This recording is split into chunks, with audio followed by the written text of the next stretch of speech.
meilleure manière de toucher le cœur d'un père, c'est de l'aimer. Les pères spirituels sont sensibles quand ils reçoivent de l'amour. Mes amis, aujourd'hui, les fidèles là, ils ne sont pas remplis d'affection pour leur pasteur. Chaque fois qu'ils débarquent devant le pasteur, c'est papa. J'ai fait songe. Il y a eu 2 loups, 2 chiens qui m'ont poursuivi. Et puis 2 sorciers sont revenus. Puis après, c'est pas pour ça. Ah papa, je ne suis pas encore marié. Ah papa, je n'ai pas l'argent. Ah papa, je souffre. Mais le papa que tu viens voir, à qui tu expliques ça, est-ce que c'est que le papa là même c'est un homme aussi? Il faut qu'un jour tu viennes t'asseoir devant ce papa pour dire papa, comment tu vas? Est-ce que tu vas bien? Papa, est-ce que tu as mangé? L'amour se ressent dans l'affection. Quand quelqu'un t'aime, il a une manière de venir vers toi. Il a envie de savoir comment tu vas. Il a envie de sentir. Ça dit qu'avec beaucoup de douceur, il s'inquiète. Il se pose des questions. Il t'envoie de petits messages intéressants. Ça, c'est de l'amour. Ce n'est pas mauvais que vous expliquez vos problèmes au père spirituel. Mais c'est mauvais si vous ne faites qu'expliquer vos problèmes au père spirituel. Ça, ce n'est plus une relation. Ce n'est plus une bonne relation. C'est une relation d'exploitation. Ce n'est pas le but. Le but, c'est que pendant que tu reçois de lui, en retour, tu lui donnes de l'amour.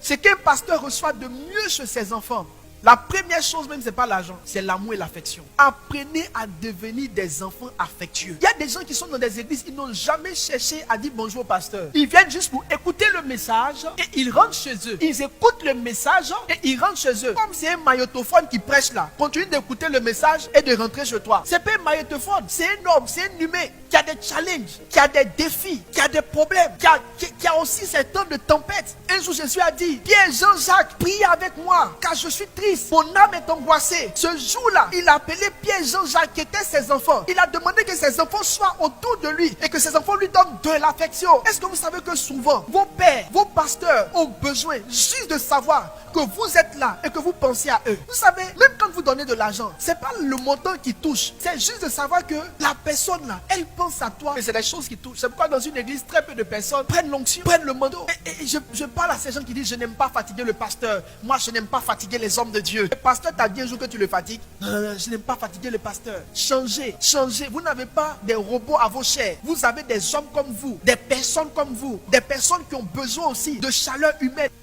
En dehors de l'amour, tout le reste, c'est des profits. Arrêtez d'aller dans les églises pour chercher les solutions. C'est pas sain, c'est malsain. C'est malsain. Jésus est la solution, mais Jésus utilise des hommes. Quand vous entrez dans une église, partez pour bâtir des relations. Parce que l'esprit de solution, là, ça dit, je viens, un prophète, fais ton miracle, je vais partir, je vais gagner en temps. Ça, c'est pas une vie. Si c'est à ça que l'église tient, c'est mieux de ne pas être pasteur. C'est la bonne manière. Arrêtez ça. Quand vous entrez quelque part là, bénissez Dieu pour les personnes que Dieu vous donne. Reconnaissez les pères. Pendant qu'ils prient et qu'ils se sacrifient, que Dieu vous bénisse au fur et à mesure. Témoignez-leur votre amour. Quel est ce fils qui aime son père, qui est toujours en train de fouiller dans ses erreurs? Quel est ce fils qui aime son père, qui est toujours en train de fouiller dans ses faiblesses? Un père spirituel, ce n'est pas un Dieu spirituel. Un père spirituel, c'est un homme qui a accepté d'avoir un peu plus de connexion. C'est-à-dire, il prend une partie de la connexion pour lui et puis il prend le restant là pour les autres. Il a le droit de se tromper. Il a le droit de se perdre. Il a le droit de faiblir. L'amour couvre les fautes. Si vous voulez savoir si quelqu'un aime vraiment, remarquez comment est-ce qu'il défend. C'est dans la défense qu'on voit l'amour. Une mère qui aime son enfant, peu importe ce que tu dis sur son enfant, elle va trouver une excuse pour le dédouaner. Un fils qui aime son père, peu importe ce qu'on peut dire de lui ou même ce qu'il peut faire, même si le fils l'a vu, il va trouver une excuse. Ça, c'est l'amour. Vous savez, les pasteurs ont été là quand vous étiez faible. Le jour où les pasteurs sont faibles, vous devez être là pour eux. Vous ne devez pas être là pour vos pères quand ils sont forts. Et quand vos pères commencent à tomber et à chuter, vous mettez pour dire, ah, lui, il n'est plus dans la volonté du Seigneur. Il s'est trompé. Dieu merci, il n'est plus dans la volonté. Mais toi-même, quand tu étais